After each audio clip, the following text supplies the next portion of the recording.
Hey everyone, I wanted to do a quick video on my setup. I've gotten some questions on how I've got things connected and how I'm triggering drum samples on my computer. So just wanted to do a quick video showing you a few more specifics about things. So starting with my setup, it's a Roland TD12, old TD12 based kit. Pretty much the whole kit has been upgraded or changed to reflect larger pads. It's still the original rack and original module, but everything else really has changed. So for my right crash, I've got these are all Roland pads. I've got a 12-inch Roland pad for a right crash. I've got the 15-inch ride. Pad sizes for the floor tom are 12-inch, rack toms are 10-inch, and the snare is a 12-inch as well. The kick I upgraded to the KD120, so the 12-inch kick drum pad there. And the right crash, or excuse me, the left crash is a 14-inch. For my hi-hat, it's 12-inch, and I've been using this for many years, and it's working for me quite well. But it's not the best in terms of feel.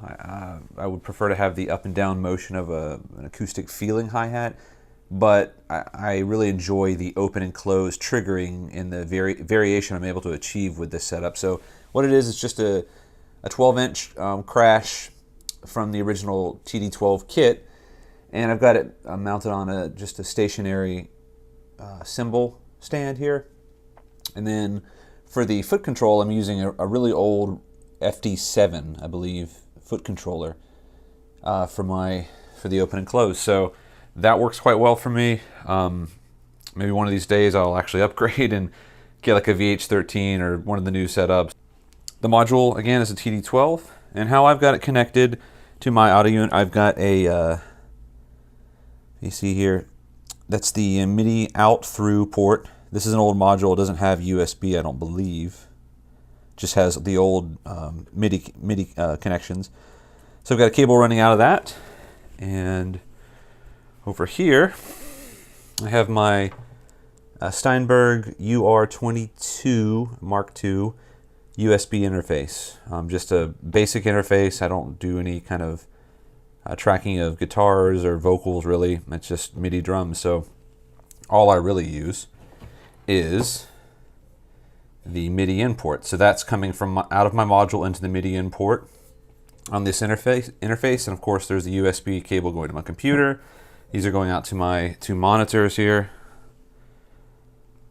And that's the setup there. I monitor through headphones while I'm recording. I don't mix with headphones, but I do, of course, use them for recording drum parts. So I've got the headphone out running there and an extension cable over to my Audio-Technica headphones. These are great. I wouldn't mix on them or anything. They're very hyped and bass heavy, but they sound great in the ears for tracking drums. They give a nice full sound.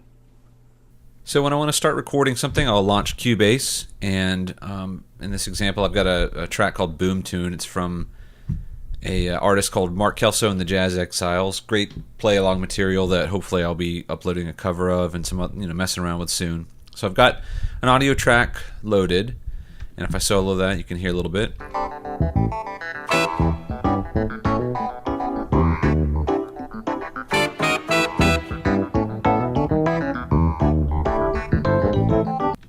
For this one, I found Addictive Drums, the Funk Addictive Drums pack. Really, actually, and I'm new to Addictive Drums too. I've just been messing around with it, but really liking this kit.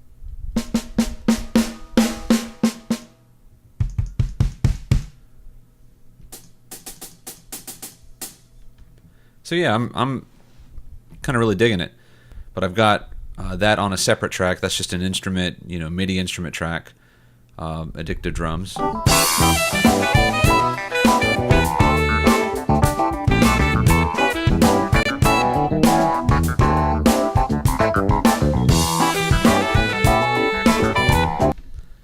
So yeah, a couple of things that I guess regarding my setup that I'd like to point out is latency. Dealing with latency, meaning the time you hit the pad and the time you hear the drum sound back in your headphones, making that that time as small as possible, and just so it's not even noticeable. What I do that, I go into Cubase Devices, and this is different for every DAW, of course, but for Cubase I go into Devices menu and Device Setup, and then of course right now I'm using this thing so I can output the audio from Cubase to the video. Typically I would have my my Steinberg interface selected, and there's an option in that for control panel, and then within that audio interface control panel, there's somewhere in your DAW or your audio interface you'll be able to find this. It's a buffer size setting, or buffer like sample size setting. You want to set that to as low as it will go, and I have mine set. The lowest setting I can go for this interface is 64 samples, and that's perfect. I mean, if I set it to that and I'm recording, I do not notice any latency. It's less than 4 milliseconds, I believe, so it's really imperceptible. The only, the issue with setting that buffer size so low, you could run into some audio artifacts, some pops and clicks if you were recording an actual, a vocal or something that's mic'd up and you're actually recording an audio waveform. Of course, in our case, doing this setup, we're just recording MIDI notes. As you can see with Addictive Drums, like here's a waveform from the actual play along audio file, and here is just MIDI notes. So if I double click that in Cubase, you can see all of these, and they correspond to, these are the MIDI notes that correspond to the different kit pieces on the drum. So MIDI notes don't care about audio quality, sample size, or anything. They just are a placeholder to trigger something. So that's why I set the sample size so low and I play it in, and then when I'm pretty well happy with the performance, I will go back into my devices setup and I'll go back into that control panel that I was mentioning, and I'll set that buffer size sample back up to, I think my default is like 1024 samples or something like that. So that way I'm getting higher audio quality to mix and finalize the tune. And where a latency is of course not important at the point. I'm not playing anything. I'm not wanting to monitor while I play. I just want higher audio quality. So I'll set the buffer size sample setting back up. So that's something to check. If you're having issues in the playability, you're struggling with it, you're dealing with latency or whatever, definitely check that. Drop your buffer size setting way down, as low as it'll go for while you record, and then just remember to bump it back up to a higher setting. I don't have Superior loaded up for this, but I'll just go ahead and do a new instance of it just so I can show you. Really, there's other videos that cover this much more in depth. Mike Luke's channel is a perfect one to go check out. He's got some great videos on settings within Superior, but I'll just cover it real quickly. I'll open up an instance of Superior, and the first thing, of course, you're going to want to do is make sure you have the correct MIDI in EZDrummer setting. TuneTrack has done a great job. They've got all of these kit manufacturers, just about anything you'd be playing, aside from a completely home built setup maybe, but maybe even that, I don't know. So in my case, I'd select Roland TD12, and that's a great jumping off point. You're pretty well in the ballpark once you select the correct MIDI preset for your drum kit. Hi-hat, again, check out Mike Luke's video on that.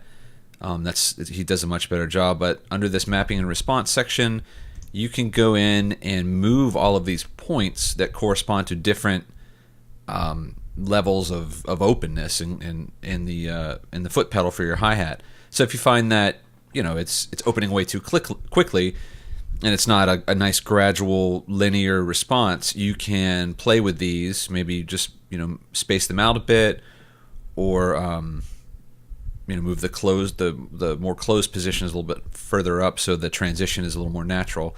And that's something you just have to tweak, but it's amazing that they've included that. That alone for EZDrummers is worth getting Superior. Never mind all the great sounds. That feature that you can tweak the hi-hat response and on such a granular level is incredible.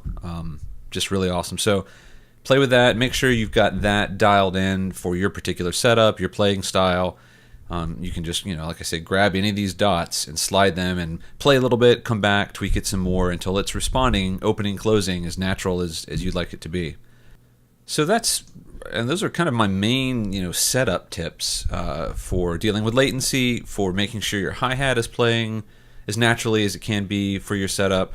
Those are things I would, make sure you pay attention to and get dialed in before you start to try to record, do drum covers, whatever it is you're doing, because that's going to be frustrating if you're fighting latency, if you're fighting a hi-hat that just feels unnatural. You want to get those things dialed in. So I hope this has been helpful. There's plenty of other things I could cover, I suppose. Those are just the things that pop to my mind as kind of main initial setup things. If you have specific questions about my setup, what I'm doing, or other settings within Superior that that you have questions about, or even Cubase. I don't know a whole lot about Cubase, but I'll do my best to try and answer, given my knowledge. Yeah, feel free to shoot me a comment on this video, or you can send me a message on YouTube, or whatever's easiest. But yeah, comment on the video, and maybe that way other people can see the question and I can respond. Hopefully we can get a dialogue about how to get the setup tweaked for you. So again, thanks for checking it out, and hope to see you soon with an actual drumming video and not just me talking and a screen. All right, take care.